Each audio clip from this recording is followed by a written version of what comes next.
teg nii nga koy tegee day jàpp day assuré quoi.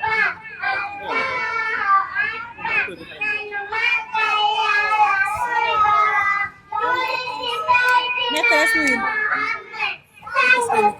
Yàlla ko ko micro.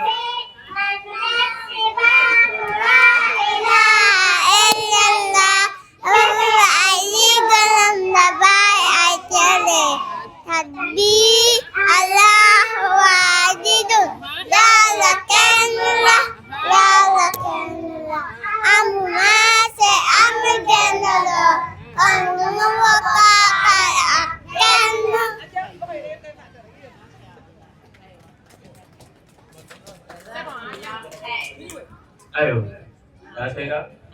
Ayo, barakallah fiikum. Ayo. Ba déwén ak jàmm. Inshallah, allez wàcc leen. Cheikhuna. Liggéey bi am na solo. Umu Xayri. Xale yi liñ ci jàllale sax.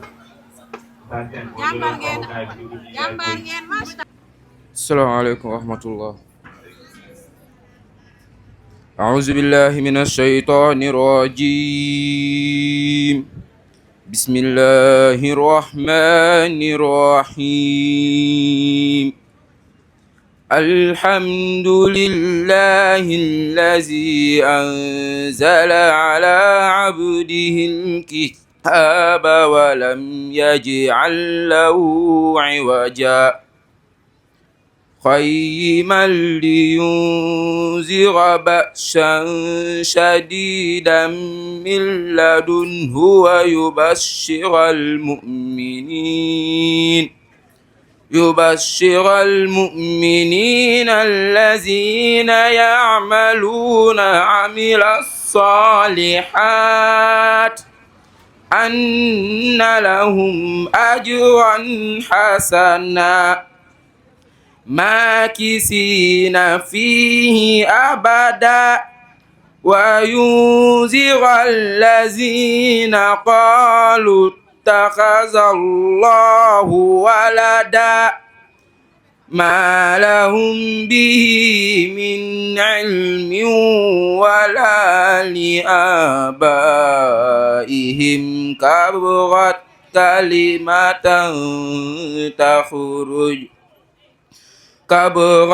كلمة تخرج من أفواههم يقولون إلا كذبا فلعلك باخع نفسك على آثارهم إن لم يؤمنوا بهذا الحديث أسفا صدق الله العظيم.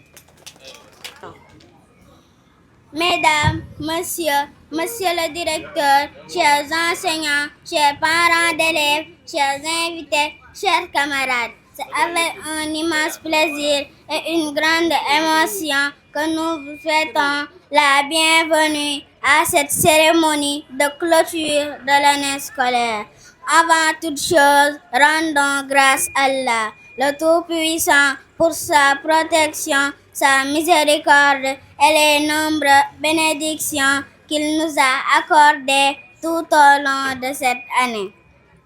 Grâce à lui, nous sommes aujourd'hui réunis pour célébrer ensemble les efforts et les réussites de notre communauté scolaire.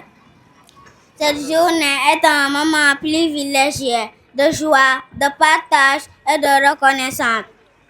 Elle nous permet de faire le bilan du chemin parcouru, de valoriser, obtenir et d'honorer tous ceux qui ont contribué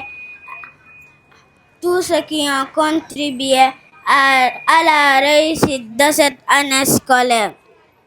Nous adressons nos plus sincères remerciements à Monsieur le Directeur pour son leadership exemplaire, son engagement constant et les nombreux sacrifices consentis pour le rayonnement de notre établissement.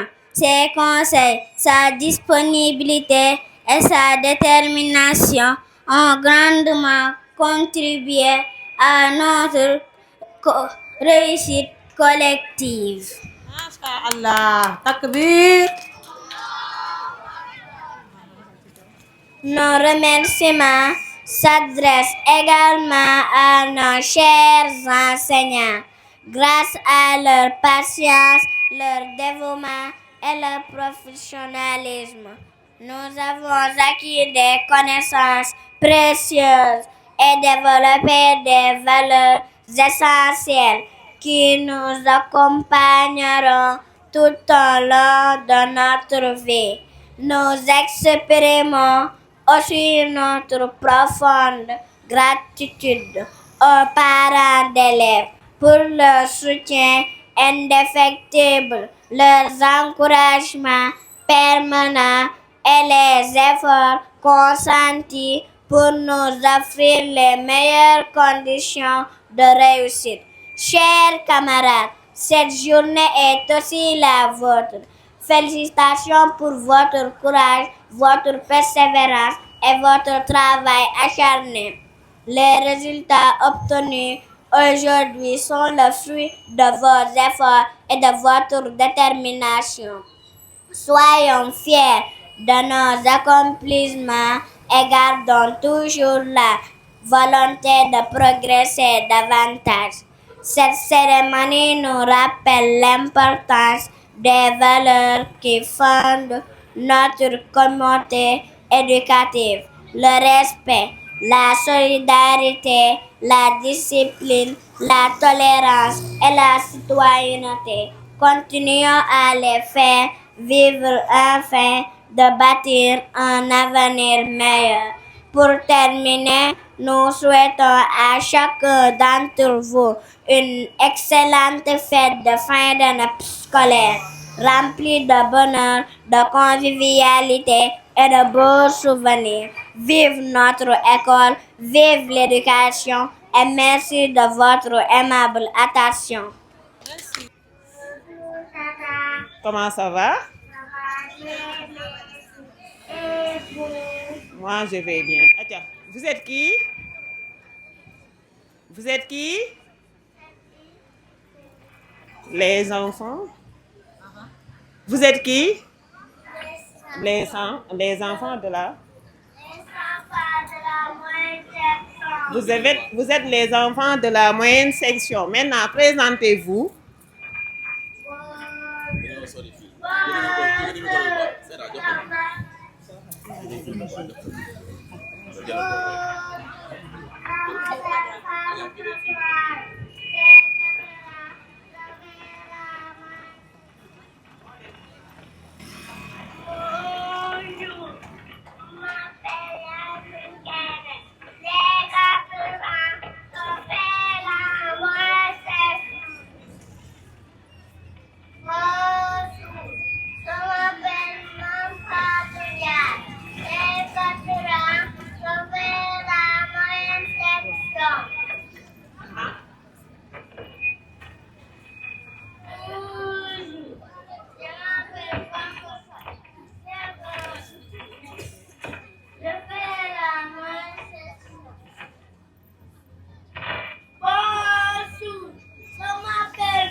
Bonjour, je m'appelle Mohamed Ba.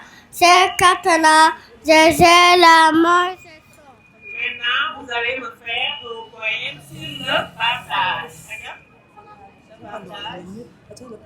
Le partage, quand le partage au bout de main, un pas d'amour partage, un de un mot de paix, et des sangs de refait s'observer. Gagner d'oubli d'abord, ça attend de retour parfois. C'est ça, le prix de soi. Piri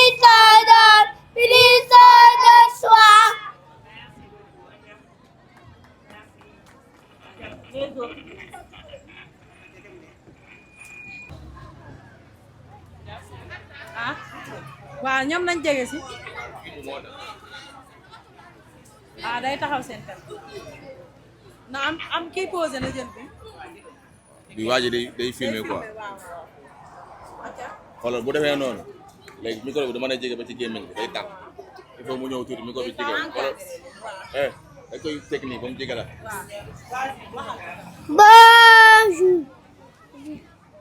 Mon père Boubacar Thiam, chers parents, on va vous inviter les enfants de la moyenne section ont le plaisir de vous définir l'hygiène et ses règles. Qu'est-ce que c'est l'hygiène? Tout ce qu'on fait pour être à bonne santé. Pouvez-vous me citer les notions d'hygiène? C'est-à-dire se laver la porte, se brosser les dents, se peigner les cheveux, se couper les ongles.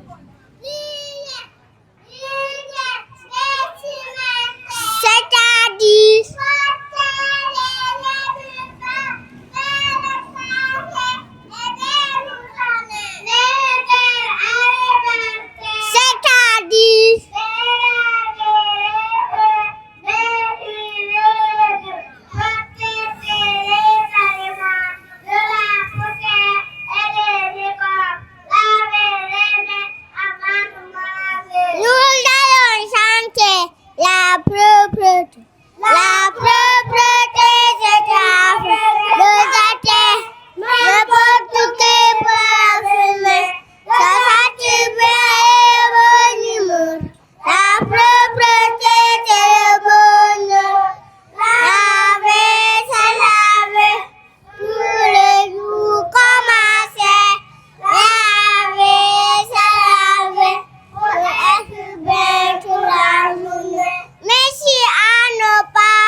yonenti yàlla ma xool yonenti yàlla julli leen si moom yonenti yàlla julli leen si moom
kon kii ima téye ko ima ko kii ngeen kële Anta kii daa sori Anta déglu leen xaaral day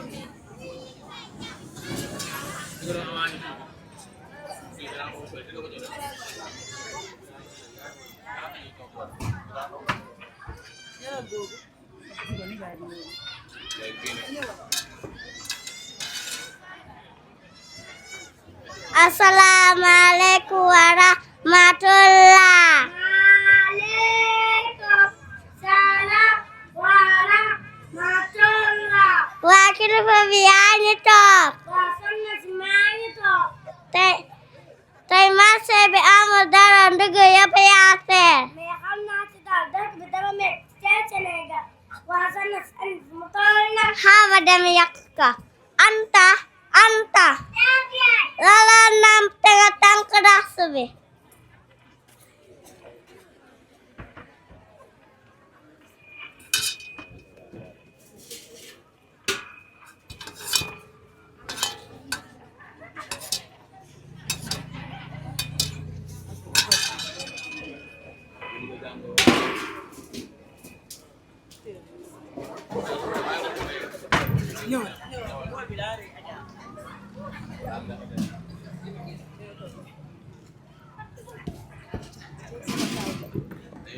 Saya sama tabu. Saya sama tabu. Perfect meyote. Tabu ka añ. Wasana jox ma la asul.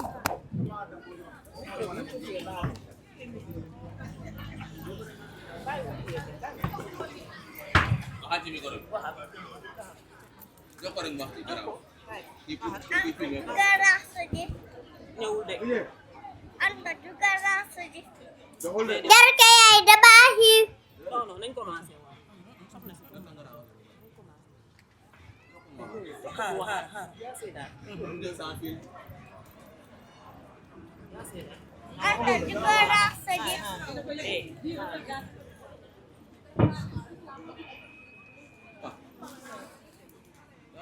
ana ngeen toog si nii jox ma la Soxna si jox ma la asul bi.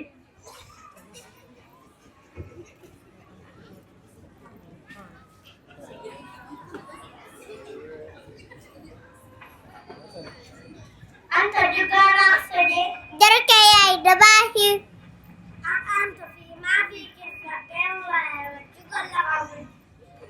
Anta jugal raxasi gi suñu école jàngal nañ ak tuuru satrul iman set mooy xaaju gëm yàlla.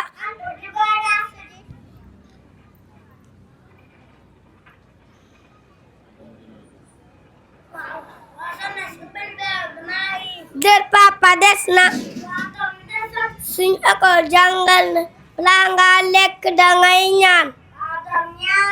Allahumma barik lana fima razaqtana rajalana minal muslimina bismillah.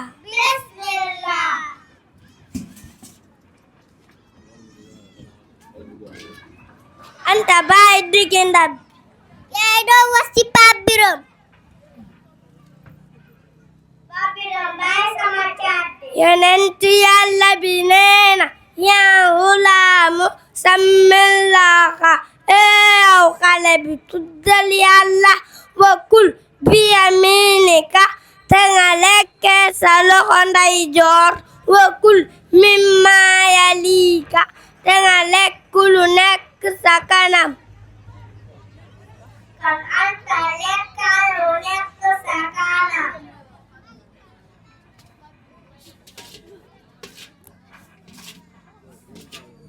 Waa soxna si neex na bàyyi na. Nga leesee jàmm. Der papa des na. Suñ école jàngal nañu soo lekkee ba pare dangay sant Yàlla. Alhamdulillahi alladi at'amani haza. Alhamdulillah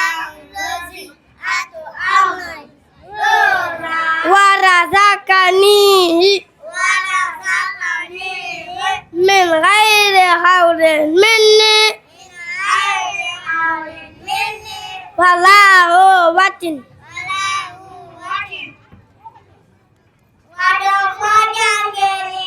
suñu école franco arabe alxalam miska jug leen ñu dem seeti directeur jug leen ñu dem seeti directeur monsieur Ba toogaay amatul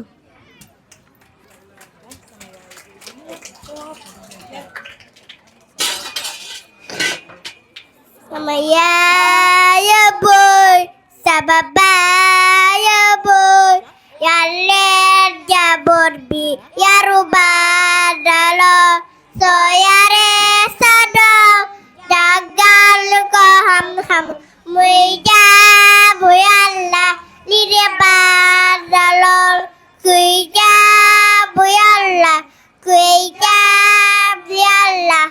xam naa ne yow bi doo ko rëccu Sénégalu démb Sénégalu tey ku ka seetlu xam de ruum de zala yàlla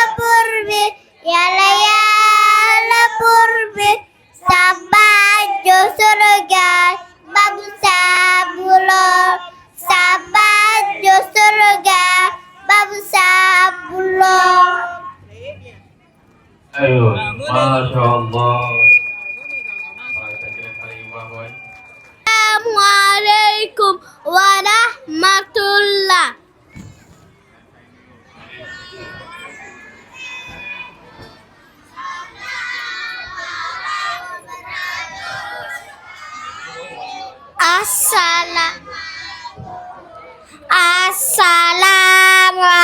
Assalamualaikum warahmatullah.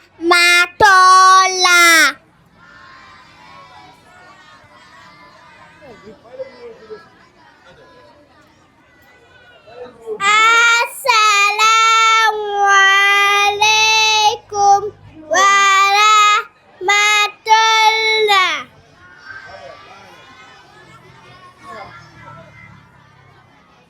Assalamualaikum warahmatullah. Assalamualaikum warahmatullah. Assalamualaikum warahmatullah. Assalamualaikum warahmatullah. Assalamualaikum warahmatullah. Assalamualaikum warahmatullah. Assalamualaikum. Assalamualaikum warahmatullah.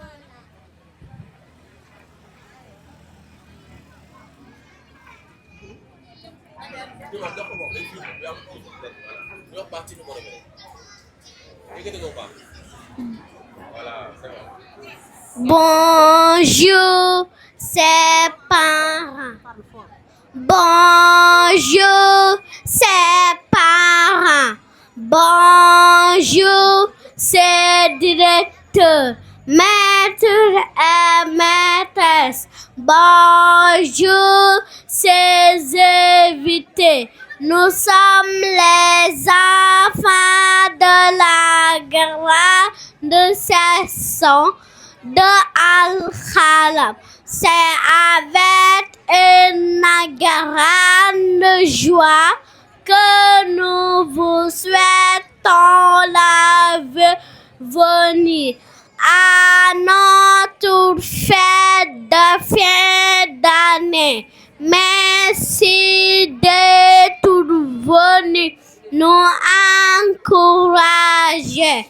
Bonne fête à tous et bon spectacle.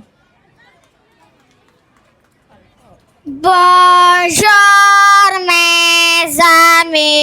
Je suis content d'être à l'école. Moi aussi, à l'école, on apprend beaucoup de choses.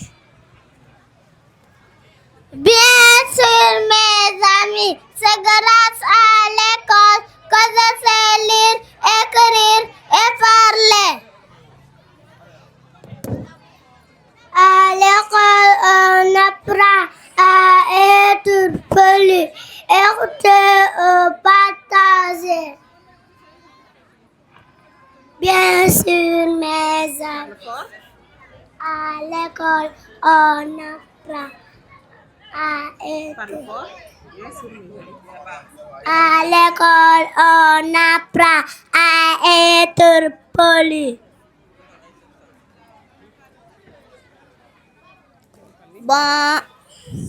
Bonjour les enfants.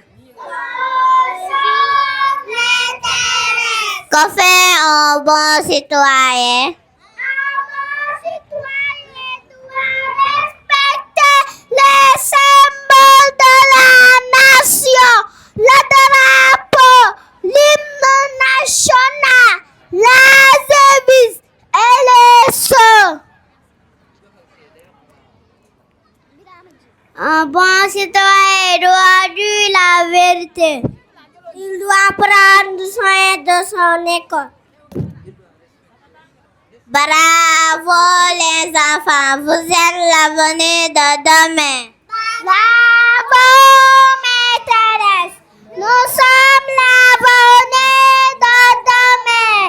Alhalam jarama, alhalam jarama. Alejodna wale fam, alhalam jarama. Tanpa jalama, tata jalama. Haley gelem nile, malen senwa. Directeur meteles, mededol osas. Haley gelem nile, malen senwa. Tagwal jana halay nyanyi tagwal alaba. Tagwal jana halay nyanyi tagwal alaba. Bulan hala, bulan joy danyi dem delose. Bulan hala, bulan joy danyi dem delose. École tanye danyi Jesus yaram tau. Bulan hala, bulan joy danyi dem delose. Bulan hala, bulan joy danyi dem delose. Merci.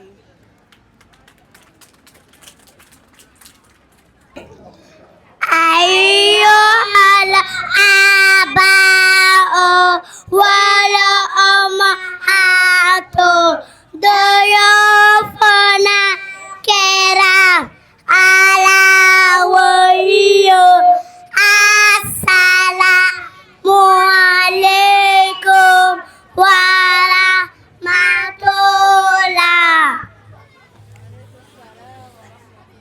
A'udzu billahi minasyaitonir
aywa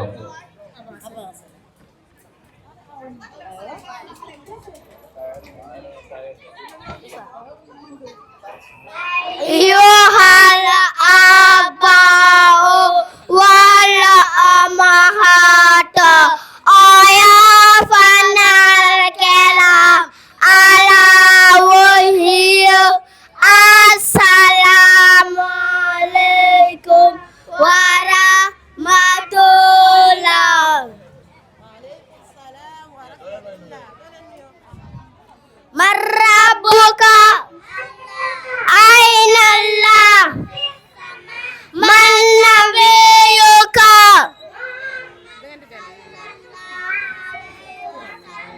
ma dinuka kama arkanul Islam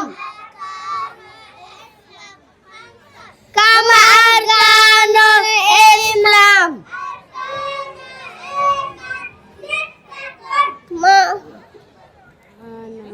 mana kalimat tauhid mana la ilaha illallah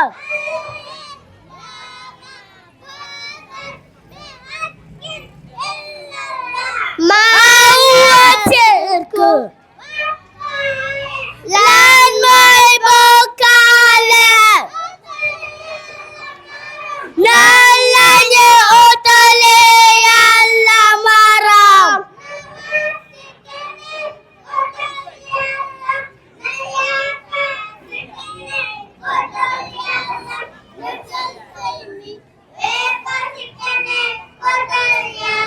bokkaale ko ci de Yàlla dina ko jéggal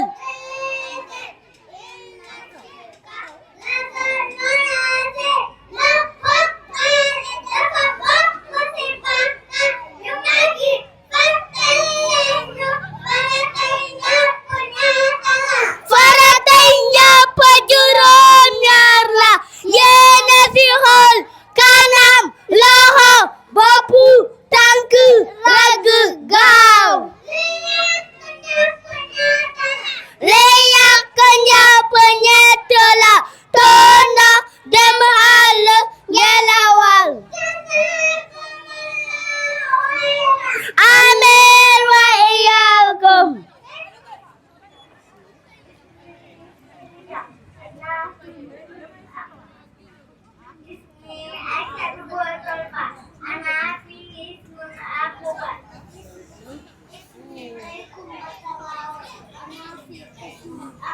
Ismi Baye Makhtar Diawo ana fi Hizbul Akbar ismi Sulaiman Baye ana fi Hizbul Akbar أعوذ بالله من الشيطان الرجيم بسم الله الرحمن الرحيم القارعة ما القارعة وما أدراك ما القارعة يوم يكون الناس كالفراش المبثوث وتكون الجبال كالعهن المنفوش فأما من ثقلت موازينه فهو في عيشة راضية وأما من خفت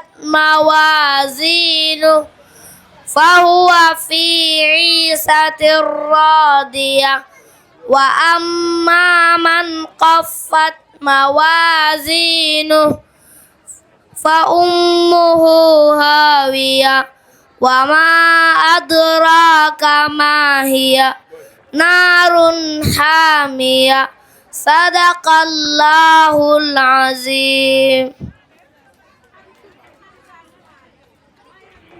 أعوذ بالله من الشيطان الرجيم بسم الله الرحمن الرحيم لإيلاف قريش إيلافهم رحلة الشتاء والصيف فليعبدوا رب هذا البيت الذي أطعمهم من جوع وآمنهم من خوف صدق الله العظيم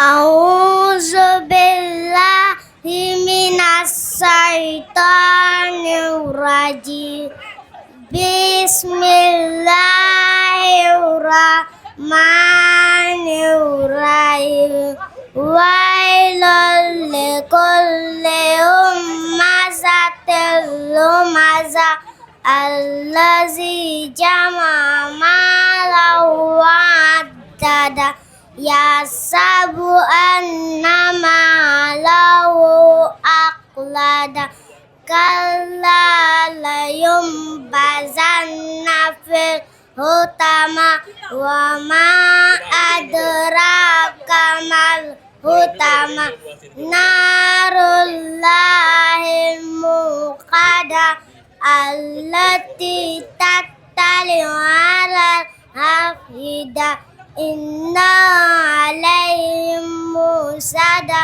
في عمد ممددة صدق الله العظيم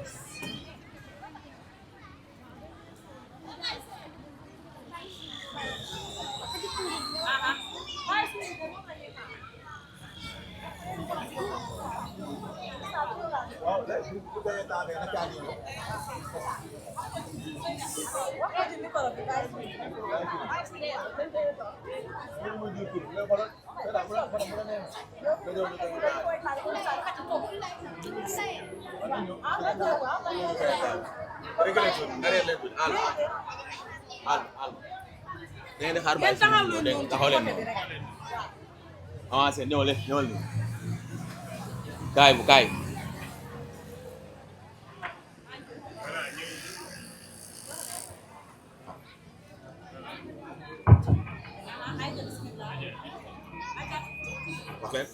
أعوذ بالله من الشيطان الرجيم بسم الله الرحمن الرحيم القارعة والقارعة وما أدراك ما القارعة يوم الناس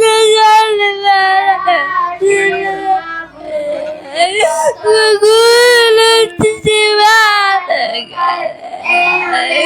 أنفس وأما ثقلت موازينه فهو في عيشة راضية وأما من خفت موازينه فأمها هاوية وما أدراك ما هي نار حامية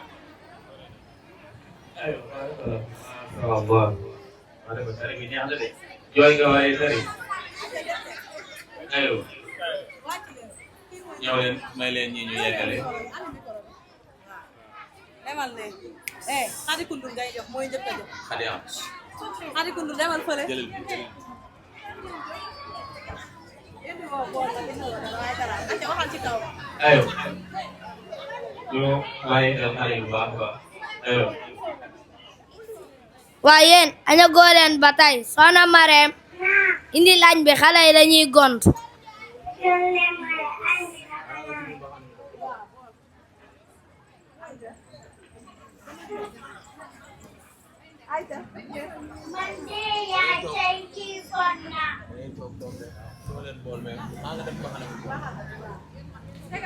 Hadi kundul xamal sa diine Yonent bi sallallahu alayhi wa sallam dañoo jàngal sooy lekk na nga wax bismillah te nga lekk lu nekk sa kanam te nga lekkee sa loxo ndeyjoor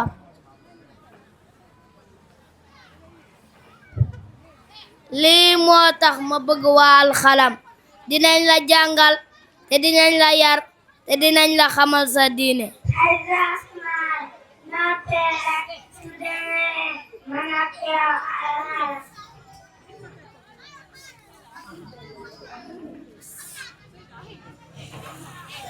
amal fulla xale bile lu metti metti jàppal sa diine yem naa si réew mi seen jëf yu ñaaw yi ku jug ngir wax si ñu teg la def soruñ borom bi si seen waxin yi amuñu kersa si seen jëfin yi kuy ndigal lu baax mu teg la def kuy njëkkante alal pas-pas si dara.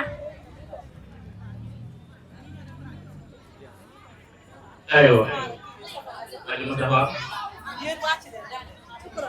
Ayo, syukuran. Ayo, jaringan jam. Aman tolong. Ayo, bismillah.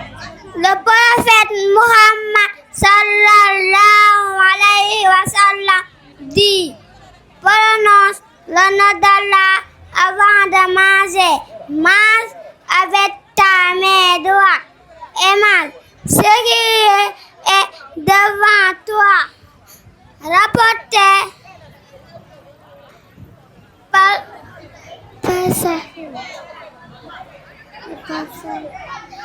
Ayo, Mustafa. jërëjëf merci ba déwén ak jàmm insha allah.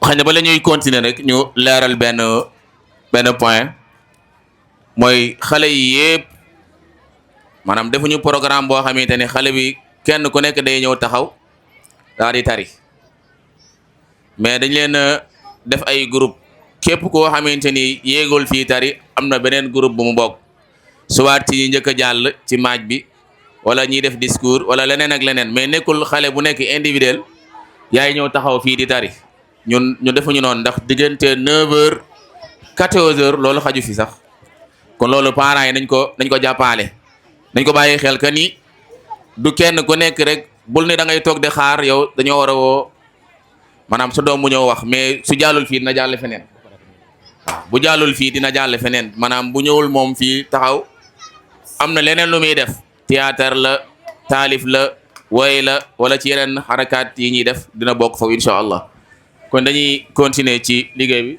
c'est madame ayo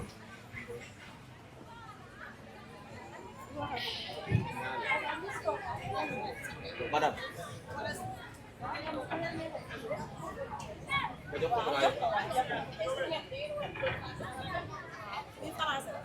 Hala Rasulullahi sallallahu alayhi wa sallam. Sallallahu alayhi wa sallam nema. Prophet Muhammad sallallahu alayhi wa sallam adi. Man kana yu'minu billahi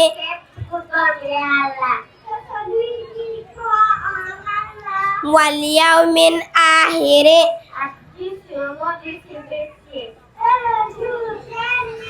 falyakul khairan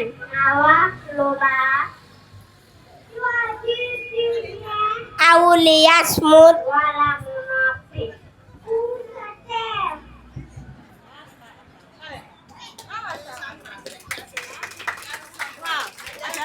Masha Allah, takbir,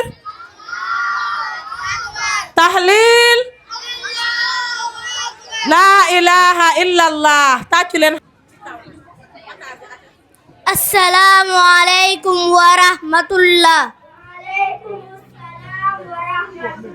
Aminata Thiam ma laaj la.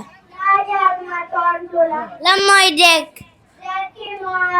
Yàlla day dundalaat ñu deewoon génne leen ci seen bàmmeel pour àtte leen. ndax dekk lu am la. waaw Yàlla wax na ko ci Alquraan. baada a'uuzu billahi minas shaytaanir rajiim. bismillahir rahmaanir rahiim.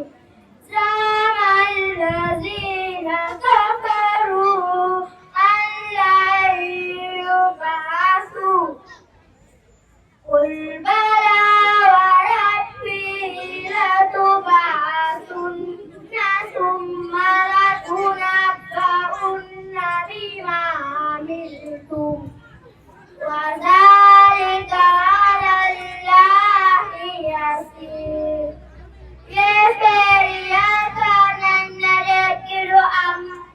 waaye yow Muhammad wax leen dekkilu am na sama borom dina leen dekkil yéen ñëpp mu àttale yéen ñëpp mu wan leen ku nekk jëfam dekki lu yomb la fa Yàlla. wassalaamu aleykum wa rahmatullahi wa barakaatuh. Masha Allah. طيب. Takbir. Surat At-Tajbin. Surat At-Tahabin, verset 7. Ceux qui ont mécrit prétendent qu'ils ne seront pas ressuscités, dit, mais si par mon Seigneur, vous serez très certainement ressuscités. Surat At-Tahabin, verset 7. Ceux qui ont mécrit prétendent qu'ils ne seront point ressuscités, dit, mais si par mon Seigneur, vous serez très certainement ressuscités, puis vous serez certes informés de ce que vous faisiez, et cela est facile pour Allah. Masha Allah. Cheikh Ahmed Tidiane Sarr. Minash Shaitanir Rajim. A'udzu billahi minash shaitanir rajim. Bismillahirrahmanirrahim. La uqsimu bihadzal balad wa anta hillum bihadzal balad wa walidin wa ma walad laqad khalaqnal insana fi kabad. Ayah sabu allai yaqdir alaihi ahad yaqulu ahlaktu malan lumada.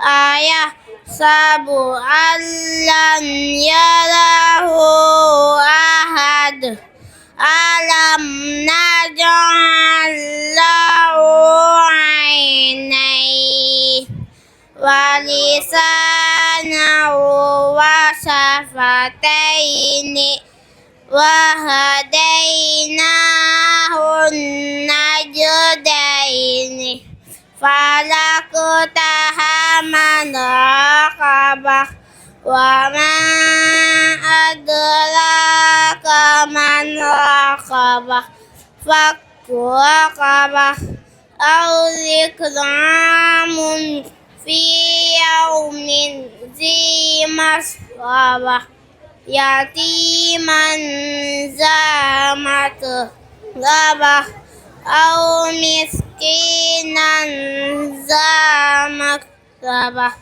summa kana minal ladzina amanu wa tawasaw bis sabri wa tawasaw bil marhamah. Ulaika ashabul maimanah walladzina kafaru bi ayatina hum ashabul mash'amah alaihim narun musadah. Sadaqallahul azim. La lajar ma tontu la. Faratay jàpp juróom ñaar. bu si njëkk yéene, deuxième bi nga raxas sa kanam, troisième bi nga raxas say ñaari loxo ba si concu bi, quatrième bi nga massage sa bopp, cinquième bi raxas say ñaari tànk ba si ndojoor bi, sixième bi nga gaaw, septième bi nga ragg. laa yasitu alwudu'a illa bihi, bu manqué jàpp bi du baax. shukran lak. waaw Mouhamed Diaw aca nday am nee na faratay njàpp benn ci yi mu lim boo ko manqué rek sa jàpp bi baaxul, da ngay jàppiwaat. xale yi yaa ngi leen yàlla barkeel barke alxuraan karim aca ci kaw. assalaamu aleykum wa rahmatullah. bonjour Ndeye Am. Bonjour Mohamed. Quelles sont les 7 obligations de l'admission citées dans le Coran? 1. L'intention. 2. Le lavage du visage. 3. Le lavage des mains et des bras jusqu'au coude. 4. Le passage des mains mouillées sur la tête. 5. Le lavage des pieds jusqu'aux chevilles. 6. Le respect de l'ordre. 7.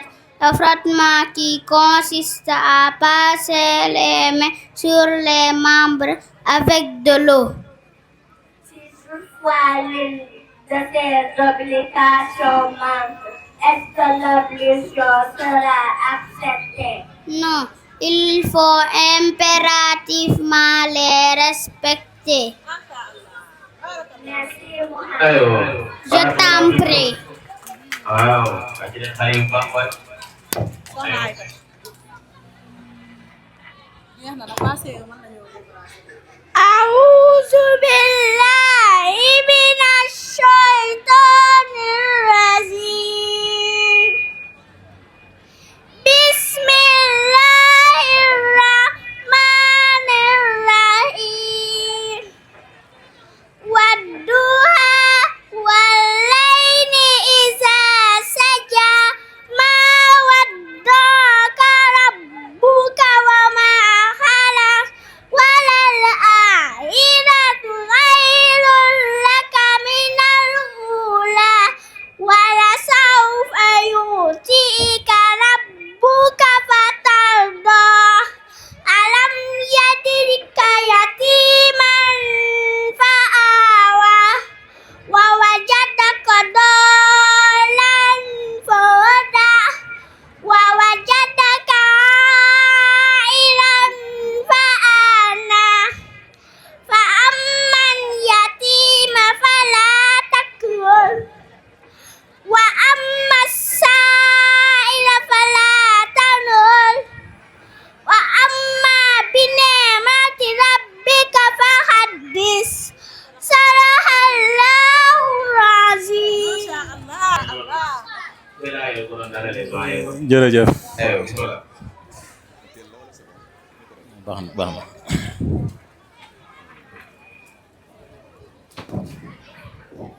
Au nom d'Allah, le tout miséricordieux, le très miséricordieux, que la paix et les bénédictions soient sur son prophète Mohammed sallallahu alayhi wa sallam.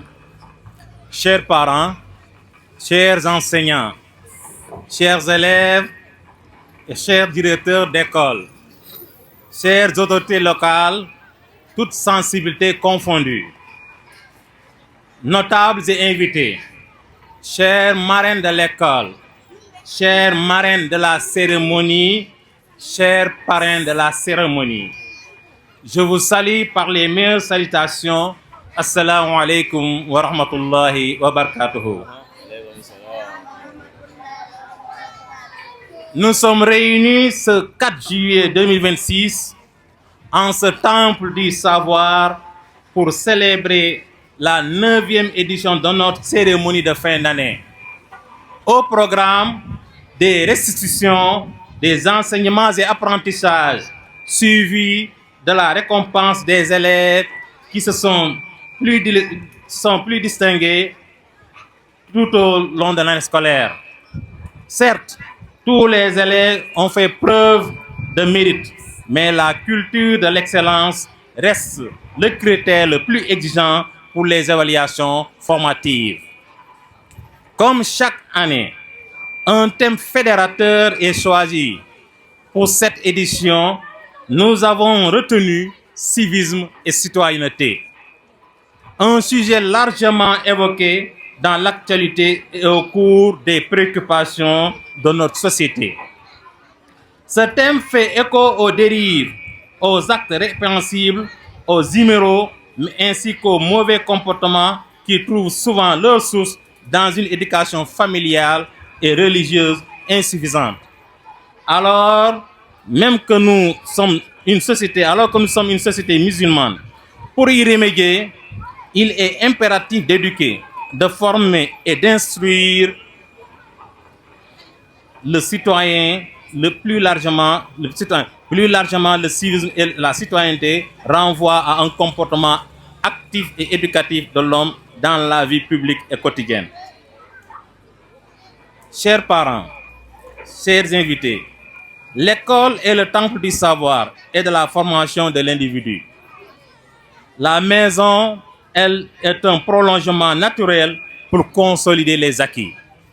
C'est pourquoi nous vous implorons de nous accompagner dans l'édification d'un bon citoyen, d'éduquer nos enfants afin qu'ils reconnaissent les valeurs civiques et citoyennes nécessaires à la vie commune et qu'ils agissent avec respect et responsabilité. Le Coran nous enseigne dans la sourate 16, verset 90. Certes, Allah commande l'équité, la bienfaisance et l'assistance aux proches, et il interdit la turpitude, l'acte répréhensible et la rébellion. Il nous exhorte afin que vous vous souveniez. Ce verset résume brillamment toute l'éthique de l'islam, l'interdiction de toute action immorale et de tout ce qui l'Esprit Saint reprouve. L'interdiction absolue de violer les droits et les devoirs. Il s'agit d'une attitude de respect tant envers les citoyens qu'envers les bâtiments, les espaces publics, les symboles et les institutions de la nation. Sans oublier la lutte contre l'instabilité que l'on constate trop souvent. À titre individuel, le civisme consiste à respecter et à faire respecter les lois et les règles en vigueur, mais aussi à avoir pleinement conscience de ses devoirs envers la société. C'est agir pour que l'intérêt général prime sur l'intérêt particulier. Pour conclure, pouvons-nous poser ces questions? Quel rôle un citoyen peut-il jouer dans la société? Quel est son statut juridique? Pourquoi la citoyenneté est toujours en construction? L'éducation au civisme et à la citoyenneté est l'un des piliers du développement de toute nation. Avant de terminer, je tiens à exprimer nos vifs remerciements à la présidente des parents d'élèves, Madame Sek Moussou Kamara, et aux parents d'élèves, qui sont les premiers partenaires de l'école, ainsi qu'aux autorités et invités qui ont bien voulu se libérer pour répondre à notre invitation. Mes remerciements vont également à l'ACMS, l'Amicale des cadres musulmans du Sénégal, dont le représentant, M. Amari Sow, il est là parmi nous, pour la confiance qu'elle m'a accordée dans la destinée de cet établissement. Un remerciement à M. Ibrahima Diop, qui a bien accepté de nous léguer ce bâtiment pour le développement du travail islamique. Un merci sincère à notre marraine de l'école, Mme Adja Aramgueye, pour son soutien depuis la création de l'école jusqu'à nos jours. Mes remerciements sincères et chaleureux à Mme Fatou Matadja, dont la délégation est là présente, marraine de la cérémonie et conseillère pédagogique, ainsi qu'à M. Khadim Sall, entrepreneur et parrain de cette édition. Je salue également toute l'équipe pédagogique, hommes et femmes, autour de ma personne, qui mènent un travail remarquable avec courage et abnégation pour le bon fonctionnement de l'école. Enfin, j'adresse mes plus vives félicitations aux élèves de CM2 pour leur réussite au CFE 2026 avec un taux de 100%, ainsi qu'à tous les lauréats de cette année des prix de l'excellence qui sont là avec nous, qui seront bientôt primés, Inch'Allah. Je félicite aussi nos anciens élèves qui brillent dans les collèges SM d'ici et d'ailleurs. Et pour terminer, nous rendons un vibrant hommage à notre sœur et enseignante Seyda Tako Seydi, disparue il y a 3 ans et qui les élèves honoreront à travers cette cérémonie. Je vous remercie de votre bien attention. Salam alaikum wa rahmatullahi wa barakatuh. Alaikum salam. waa kay meilleur directeur waa kay macha allah. macha allah luy moom devenir la boo xamante ni lu rëy la personnel bi ñoo ko jox doyen Moustapha aywa jërëjëf baax na dawaa gaal léegi asalaamaaleykum wa rahmatulah. ñoom ñëpp ñu ngi leen di nuyu di leen balu xam. boo leen gisee lii ngeen xam ni directeur bi dañu nekk ak moom en directeur boo xamante ba ñu fi nekkee ba tey man de man moom ñoo fi xawarandoo 2013 ba tey doo gis lu la naqari dina la félicité bu la xamee ne rek yaa ngi def excellence pour jaar sa classe dafay doy loolu nga xam ne yow loo def ko dëgg yàlla dañ fay ñaanal gudd fan ak wér. amiin amiin. tàccu leen ma way Mouseba tàccu leen ma way Mouseba tàccu leen ma way Mouseba tàccu. moom nga xamante ni moom mooy représenté yi liggéey Dakar amical bi nekk Dakar su dee mooy mu def discours am après ñu mën a continuer incha allah bismillah. salaamaaleykum wa rahmatulah wa barakaatu. ñu déglu. ñu dey suñu teewaay fii de kontaan nañ ci lool ndax cadeau bi ngeen jox monsieur Ba amical bi ngeen ko jox ñun ñëpp ngeen ko jox bëgg nañ si lool te li day wane ne ak résultat yi ñu fi gis ak xale yi xam-xam lañ fi wax jàng bu rafet ak organisation bu rafet loolu day dolli di firndeel ne li ñu choisiroon monsieur Ba pour mu ñëw fii ñun regretté wuñ ko parce que man mi maa ko proposé pour mu ñëw fii en tant que déclarant responsable du groupe te résultat yi muy def ni chaque année daf ñu kontaan loo parce que ñu ngi koy topp di ko suivre mais résultat yu extraordinaire lay def bu demee ba personnel bi nag ñëw di ko jox cadeau on peut dire que c'est un bon manager ndax école yi nga xam ne dañ koy diriger seen enseignants yi diggante enseignants yi ak syndicat xuloo xeex groupe scolaire nag dafa am particularité boo xam ne du nekk ay capitalistes yoo xam ne dañu créer école pour wut xaalis ak enseignants yoo xam ne dañuy développer seen condition de vie ñu nekk ci conflit comme li xew ci entreprise bi déedéet groupe scolaire alxalam li ko tax a jóg mooy liggéeyal yàlla te yàlla tax ndax ñun bi ñu nekkee étudiant nekk ci association des élèves et étudiants musulmans du Sénégal yàlla defoon ñu di bëgg diine mais jànguñu woon suñu xam-xam soriwul woon li ñu doon jàng ci diine yëpp français lañ ko doon jàngee livre yi ñu doon jàngee français dañu woo ñu nekkoon si saa si dañuy jàngal ñu ne lii nag war nañ tax ñu jóg ci parce que li ñuy dal bëgguñu ñu dal suñu doom yi loolu moo waral ñu créer école islamique alxalam pour dimbale suñu doom yi ñu jàng diine ba pare am compétence maanaam la ñuy wax ci kaw jubal jubbanti ñu dañ jàpp ne suuf lañ ko war a commencer loolu moo waral groupe scolaire alxalam tey ji yàlla dimbale nañu ba groupe bi mu ngi Dakar mu ngi Saint-Louis mu ngi Mbour te loolu yëpp ay étudiants ñoo ko taxawloon ba tey yàlla def ñu def ay cadre yoo xam ne am na si ñoo xam ne ay cadre retraité lañu teewul ñu ngi accompagner école bi di ci def seen xaalis donc ñu ngi remercier suñu teewaay fii ci Mbour bi nga xam ne Vieux Diop Oustaz Ibrahima Diop moo ñu accueillir ci nu mu gën a rafetee mu nekk suñu papa nekk suñu conseiller nekk suñu oustaz nekk suñu sëriñ bi ñu jàppale boobu ba léegi nag kon nag ñu ngi koy sant di ko gërëm xëy na dina baax tuuti rek ñu reveniraat un peu sur histoire wax naa ko tuuti mais bëgguma ci guddal histoire groupe scolaire Al Khalam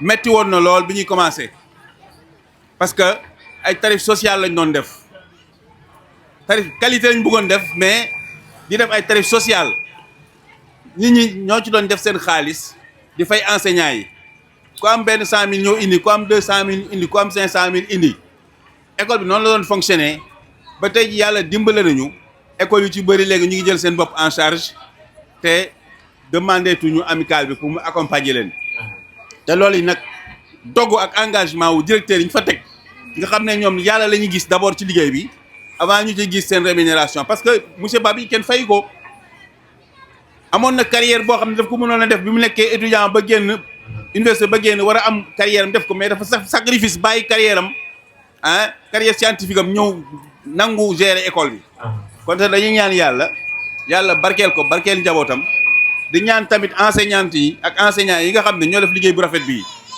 di leen ñaan di leen gën a ñaax parce que li ñuy def nii liggéey bu noble la éducation ak santé ak sécurité ay métiers yu noble la parmi métiers yi ci noble kon nag ñu ngi leen di gërëm di leen sant di ñaan yàlla barkeel leen seen liggéey xale yi nga xam tamit ñu ngi fi ñoo fi nekk nii di jàng di ñaan yàlla ëllëg ñiy diriger réew yi ñu génn ci groupe scolaire Al Khalam yi ñoo ngi sant yàlla nag am na ci ñu bëri ñoo xam ne ay cadre lañu fi ñoo ngi génn ci groupe scolaire Al Khalam yi wala ci cadre musulman yi te kenn déggu leen ci coow kenn déggu leen ci lenn ñu ngi toog seen njàpp di liggéey de façon scientifique et de façon professionnelle avec une grande moralité donc loolu lay ñaan yàlla xale yi assurer relève boobu kon nag ñu ngi leen sant di leen gërëm. salaamaaleykum wa rahmatulah. waaleykum salaam merci monsieur Amary. kàddu yi am na solo yal na yàlla fay yiw xëy na bala ñuy continuer rek dañuy dem ci ki nga xamante ne moom moo teewal marraine bi soxna Fatimata Dia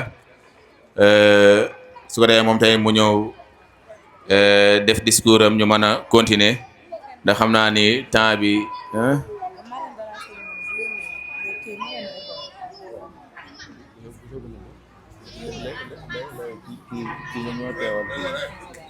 soo defee waaw kii teewal soxna Fatimata Dia mën naa ñëw kadalika parrain bi tamit yónnee na soxna ma ngi ci mooy sëñ Xaadim Sall moom it soxna ma egsi na léegi ci jotaay bi incha allah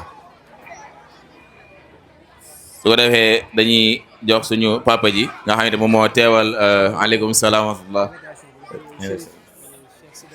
Cheikh Sidaati Lay nekk Sandiara moom la mbokk mi àndal ndax moom moo fi teewal foog naa Fatou dagg la waaw day nuyoo moom incha allah amul muskila léegi dañ koy jox moom mu nuyoo su paree ñu doogoo dem ci discours bi incha allahu taala ay bismillahi rahmaani rahim bismillahi rahmaani rahim rabbi israh li sadri wa yassir li amri wahlul uqdatan min lisani yafqahu qawli assalaamu aleykum wa rahmatullahi taala wa barakatuhu mbokki julliti ñu ngi nuyu ñëpp macha allahu si ku ne turam ak santam di leen jéggalu di leen baalu àq bu baax tubaarkàlla macha allah di jiital si nuyoo bi al mudirul am muy monsieur Ba tubaarkàlla ak mbooleem jàngalekatam yi ñu góor ñeeg ñu jigéen ñëpp tubaarkàlla ak parents d'élèves yëpp tubaarkàlla macha allah ak élèves yëpp muy tuut tànk yi nga xam ne si suba ba léegi ñu ngi leen di déglu ñu ngi jàng alquran tubaarkàlla di wax hadis yonent bi sallallahu alayhi wa sallam macha allah bokk si di firi lépp macha allah si wolof ak arab ak di ko firi si nasaraan macha allah kon nag Cheikh Sidaati Lay moo fi teewal tey ki nga xam ne mooy marraine bi muy soxna Marème ànd koog Cheikh Saad Bou ak macha allah ñaari suñu soxna Zeyda yële toog ñu ñëw pour rotal fi ay kàddu rek sant bu baax gërëm kontaan bu baax si li nga xam ne macha allah école bi mu ngi koy doxee si résultat yu am solo yi ñu ngi siy sant bu baax. kon incha allah dina jël kàddu gi jox ki nga xam ne mooy Cheikh Sadou mu def discours bi nga xam ne soxna Marème jox nañu ko incha allah ba ñu paree ñu ñaanalante mbokki taalibe yi santonte ñoom wasalaamu aleykum wa rahmatullahi taala wa barakatuhu bismillah. jërëjëf Serigne bu ko defee dañu ñaan après ñu continuer DJ yokkal ma am gaay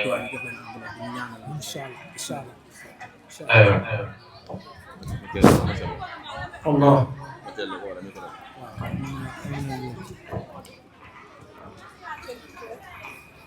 أعوذ بالله السميع العليم الله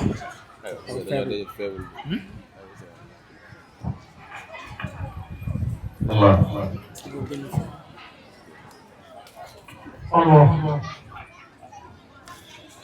أعوذ بالله السميع العليم من الشيطان الرجيم ñu déglu بسم الله الرحمن الرحيم الحمد لله رب العالمين الرحمن الرحيم مالك يوم الدين إياك نعبد وإياك نستعين اهدنا الصراط المستقيم صراط الذين أنعمت عليهم غير المغضوب عليهم ولا الضالين أستغفر الله العظيم الذي لا إله إلا هو الحي القيوم أستغفر الله العظيم الذي لا إله إلا هو الحي القيوم أستغفر الله العظيم الذي لا إله إلا هو الحي القيوم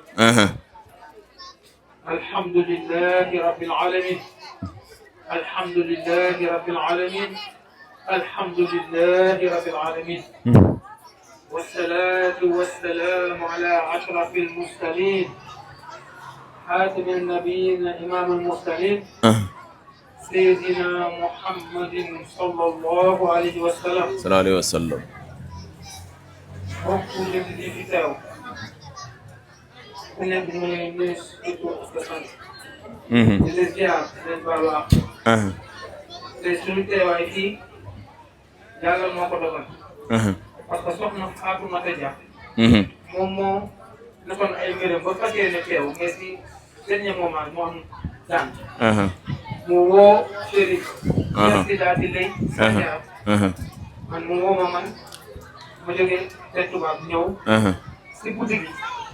mu envoyé ma discours am. ni ma am ndànk ba mu ñëw. naa def tout ba ñu représenté ko incha allah pour taxawal ko ci jotaay. parce que lu ko ñor la. te comme moo fas yéene woon ñëw te yàlla dogalu ko. fas yéene taxawaayam incha allah. liñ jéem nag ba ñu mën incha allah. incha allah moo tax si discours am. dafa defoon avant propos li mu si wax mooy nee na moom ñëw naa tey fii. am benn sentiment boo xam ne dafa xaw a yéem comme suñu fekkee ne woon dafay delluwaat ci temps yi passé parce que année bii passé ñu ngi woon fii di joxe ay distinction élèves yi. waaw. léegi moment bi li ko gën a yokk particularité mooy. dañ ko ñëw fii nekk enseignant. nekk président de commission pédagogique. nekk en même temps parent d'élèves. léegi nag ngeen ñëw jox ko gëdd bu rëy def ko ma leen journée bi. loolu loolu moo waral ne moom mi ngi wax ne benn tànk mi ngi si rôle bi nga xam ne mi ngi joué yëpp ci école bi kon xolam nee na mi ngi fii si jotaay kon wax dëgg yàlla mi ngi jégalu li tax yàlla dogaloo ba mu teew si bés léegi nag ñu daal dugg ci discours bi.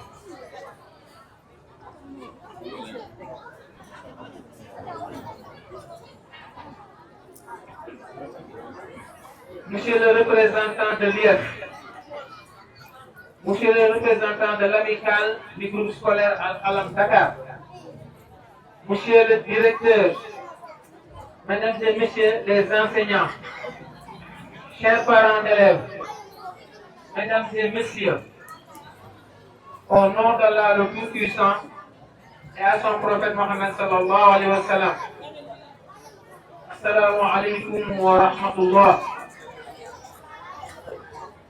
Permettez-moi tout d'abord d'adresser mes sincères remerciements aux organisateurs pour la confiance qu'ils m'ont accordée en m'associant à cet événement. Je tiens également à saluer la présence distinguée des autorités scolaires qui témoignent par leur engagement de l'importance accordée à l'éducation de nos enfants. Accepter d'être la marraine de cette cérémonie de remise des prix pour fêter des élèves particulièrement méritants pour cette édition 2026, c'est pour moi un immense honneur, une profonde gratitude et une grande responsabilité. Se prononcer sur le thème civisme et citoyenneté, c'est renvoyer au cours de vivre ensemble. Être un citoyen, ce n'est pas seulement connaître ses droits et ses devoirs, mais aussi respecter les normes établies par la société à laquelle on appartient. Respecter l'autorité et les symboles de la nation. Préserver les biens publics et l'intérêt général. Ce sont des manifestations de civisme qui se fait au quotidien. Chers parents, l'éducation commence à la maison. Continuez à sensibiliser les enfants sur ces valeurs, tout étant des modèles.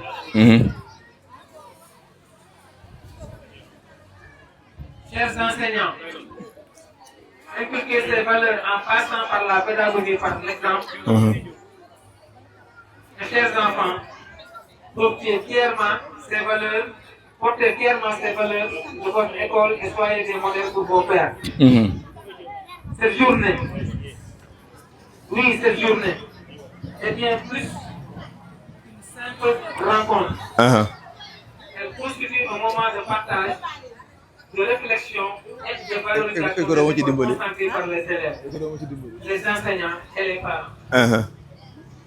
Elle nous rappelle que l'éducation demeure le levier le plus puissant pour le développement de nos communautés et de notre nation. À l'encadrement, aux maîtres et maîtresses oustaz, et aux personnels de l'école, la réussite de ces jeunes ne serait possible sans votre dévouement sans faille.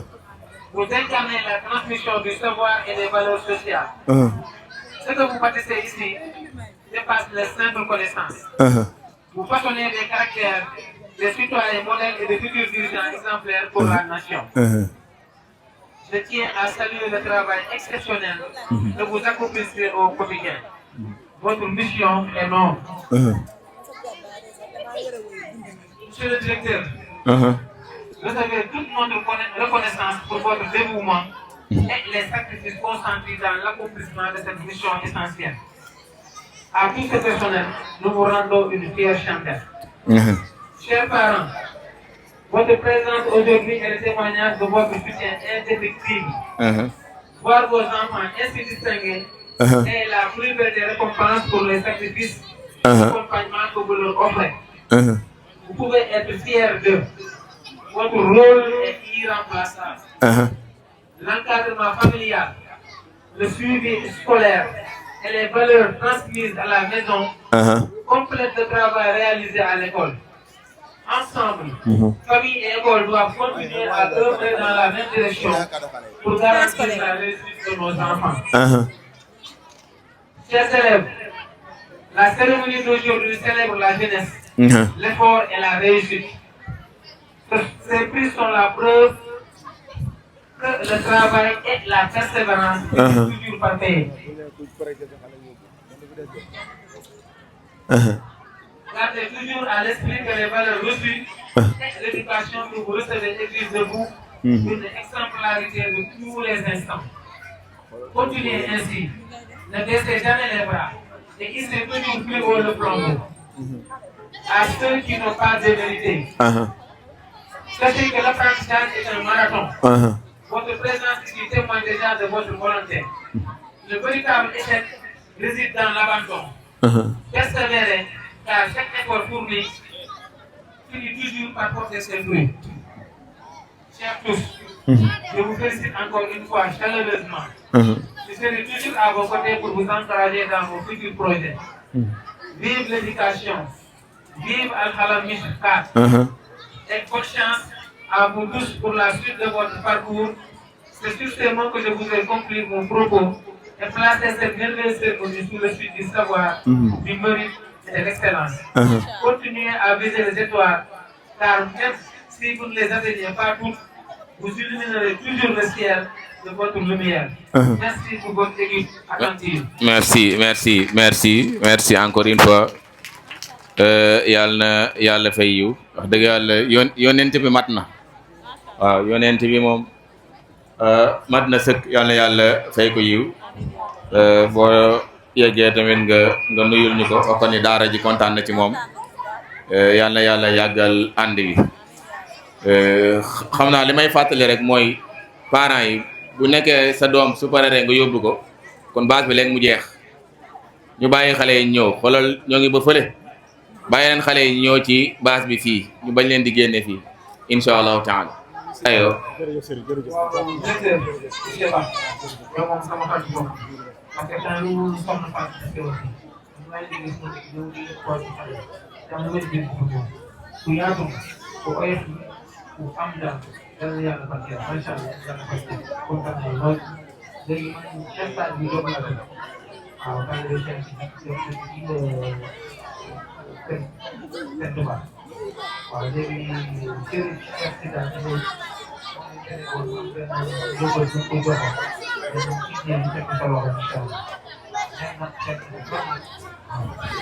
ayo masha Allah barakallahu fi yàlla na yàlla fay yiw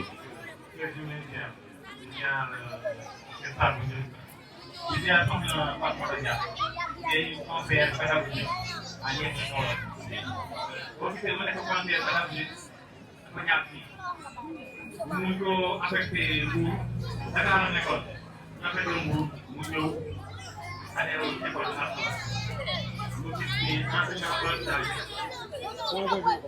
ko convaincre mu ngi fa ay doomam ñu gëstoo ay mbiram xam ni moo toll ko ci wàllu jàng ak jàngale la yëngu dañ la servi dans beaucoup de localités.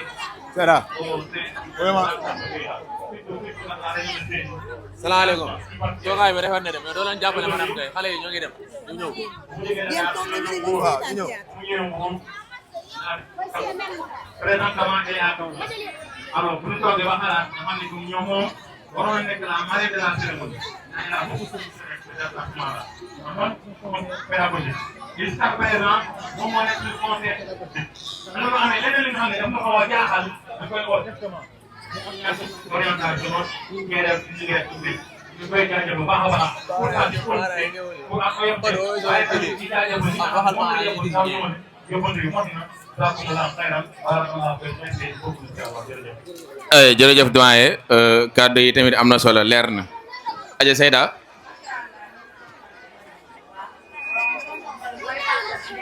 waaw Badou nee na képp koo xam ne indi na soutien bi Badou képp ko indi soutien nga jox ko ma ngi ne le ñoo ngi dalalaale tamit suñu Mufatis Cissé egsi na ci jotaay bi nga xamante ni lépp luy njàngum arab fii ci Mbour man na maasa ak li wër Mbour lépp mooy ki nga xamante ni moom moo koy doxal egsi na ci jotaay bi xëy na duñu guddal foofu ndax am na kàddoom incha allahu taala kadaalika Oustaz Kandji seen nañ ko léegi ci jotaay bi mooy ñoo ngi koy nuyu baax a baax ak ki nga xamante ni moo jàppale ñoom Moussa Ba ci bâtiment bi fii di Pa Diop moom tamit ma ngi ci biir su ko defee dañuy balaa Seyda Sañee di ñëw rek ki nga xamante ni tey moom la ñu parrainé woon journée bi Oustaz Sène nga ñëw jël enveloppe bi ki nga xam ne mooy sëñ Xaadim moom yónnee na fii yónnee na soxnaam soxna saa ngi ne le donte moom dafa xaw a xat lool dafa jàpp toogut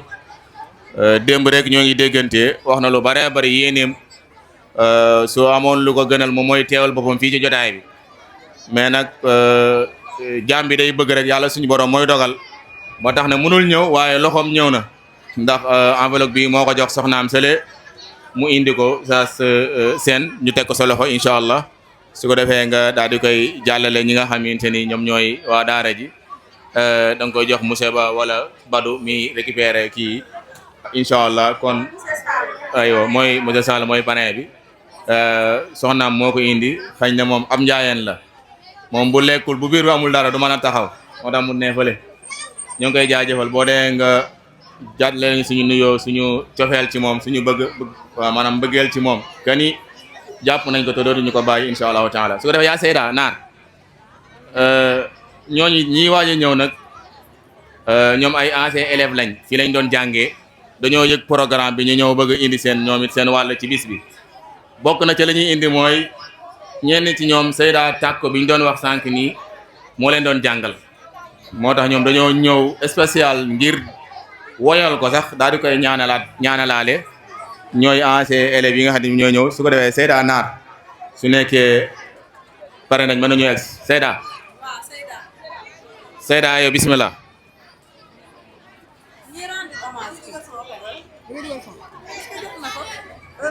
nañ ñëw dugal son bi def seen kii li ñuy def dem seen yoon def seen son kii ñoom na ñëw def li ñuy def rek ñu dem aywa ñi rendre hommage bi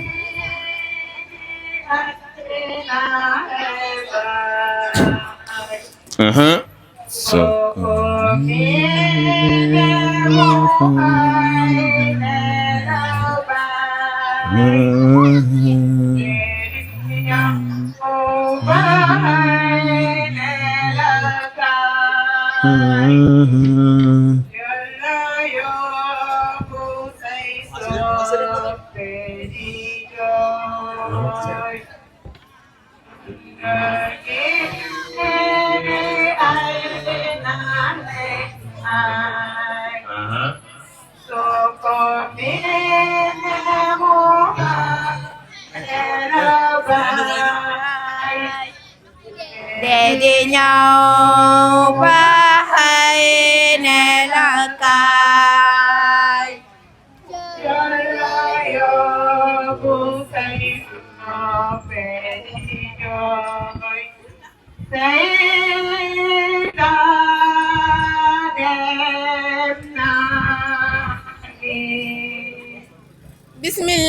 Bismillahirrahmanirrahim.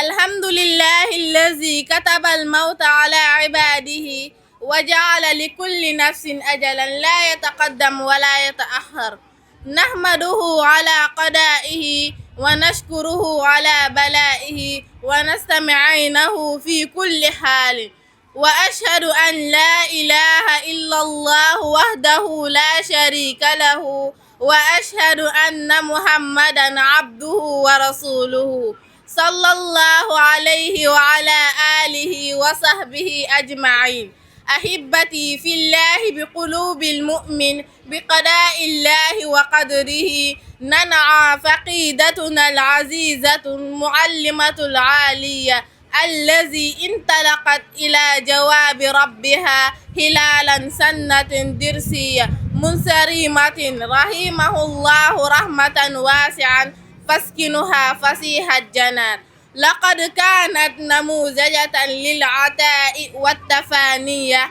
في جدمة تلابها ومدرستها مثل في أخلاق العالية وصبرا وجدا في طلب العلم لتعلميه زرعت في نفوسنا أسرا لا يمحى وذكرا طيبة ستنزل نبرسا لمن عرفها وعمل معها نسأل الله تعالى أن يعرف لها ويرحمها وينزلها منزلتها العالية في فردوس الأعلى مع أنبياء والصديقين والشهداء والصالحين نسأل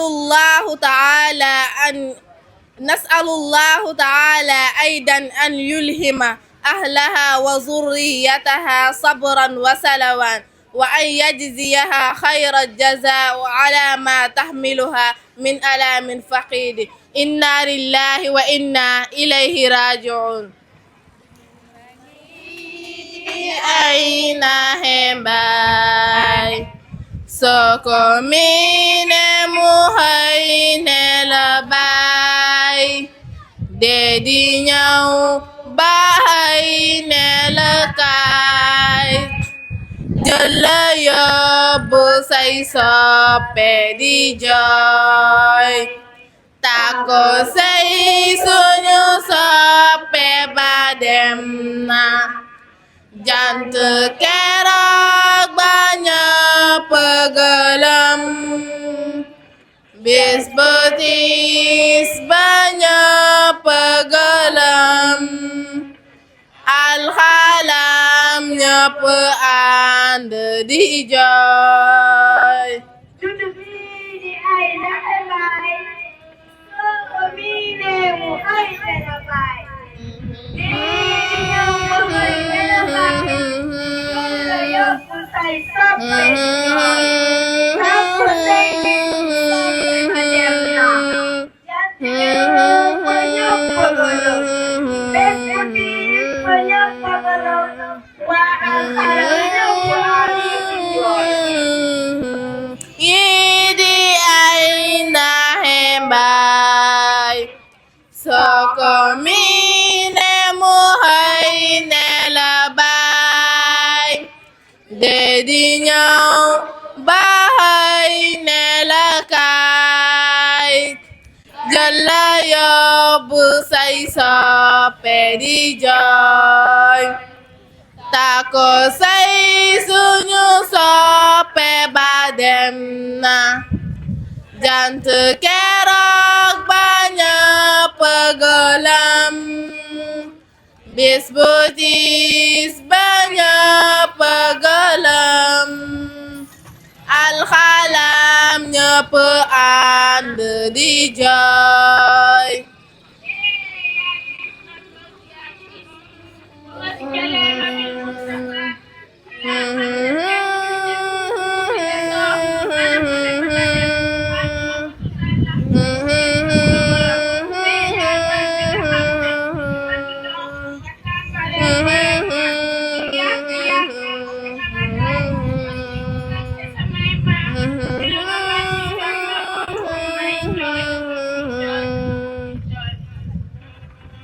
yow mbokk mi bul jooy Yàlla ngi wax ci Alxuraan kullu nafsin zaa'iqatul mawt bakkan bu ñam solo dina ñamte ana Yàlla wax te amoo waay ana Sayda Tàkka bu ñuy jooy te noppeekul bu doon sa waay war nga ko boo doon jigéen ma doon jabar bu jeba maa koy jaare sa xarit bi Sayda Jaara maa koy jaare sa xarit bi suñu soppal Tàkka sey di dem na dundangi di ay naxe mbaay soo ko miine mu xëy ne la baay dee di ñëw ba xëy ne la kaay jël la yóbbu say soppe di jooy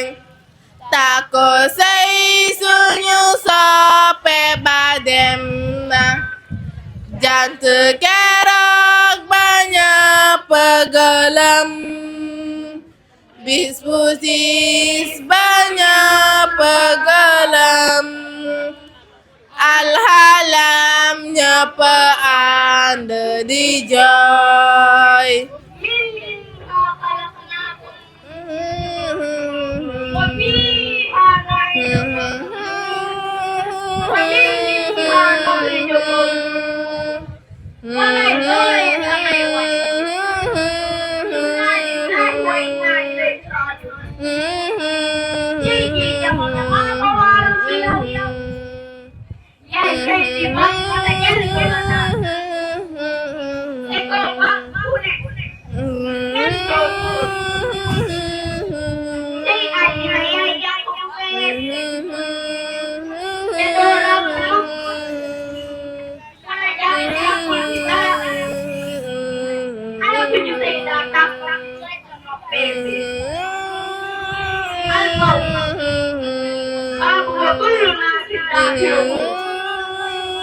dundangi La ilaha illallah Muhammadur Rasulullah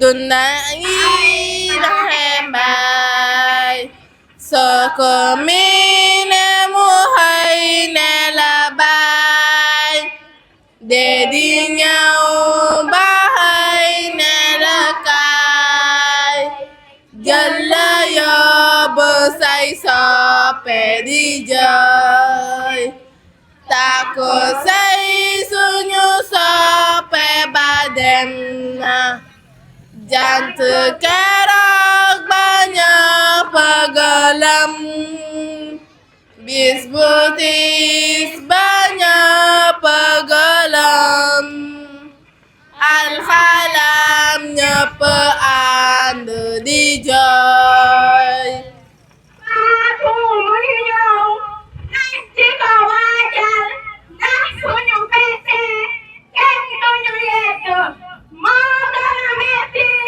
jaan ju la mattu malakul mawti moo koy rocci ay yéen bàmmeel la ko xool moo xam tànk nañ ci ko waajal def na fa laajte kan mooy sa borom kon moo xam ko balaa ngaa faatu def na fa laajte kan mooy sa yonent kon moo xam ko balaa ngaa faatu def na fa laajte lan mooy sa diine kon moo xam ko balaa ngaa faatu def na fa laajte lan mooy sa teere kon moo xam ko balaa ngaa faatu yow soo tontoo yow yaay ci texe yal na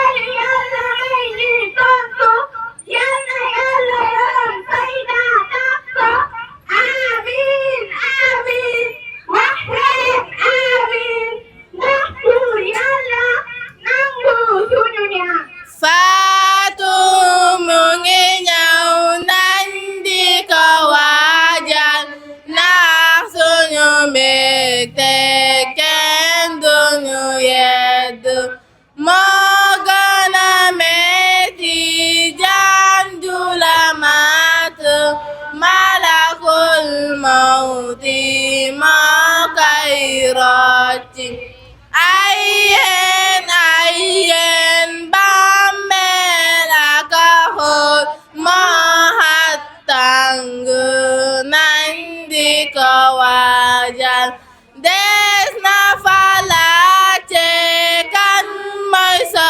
borom kon boog xam ko bala nga faatu des na fa laajte kan mooy sa yonent kon boog xam ko bala nga faatu des na fa laajte kan mooy sa diine kon boog xam ko bala nga faatu des na fa laajte lan mooy sa teere kon boog xam ko bala nga faatu yow mi tontu yow yaay ki texe yal nañu yàlla may ñuy tontu amiin amiin wax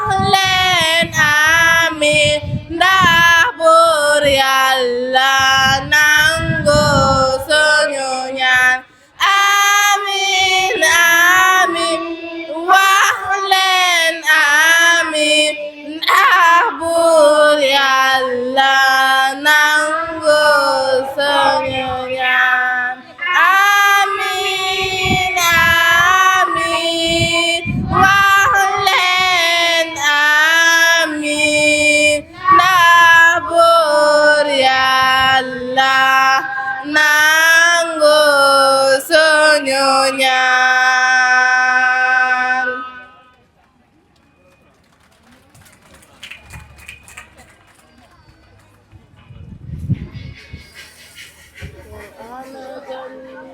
ak jàng ak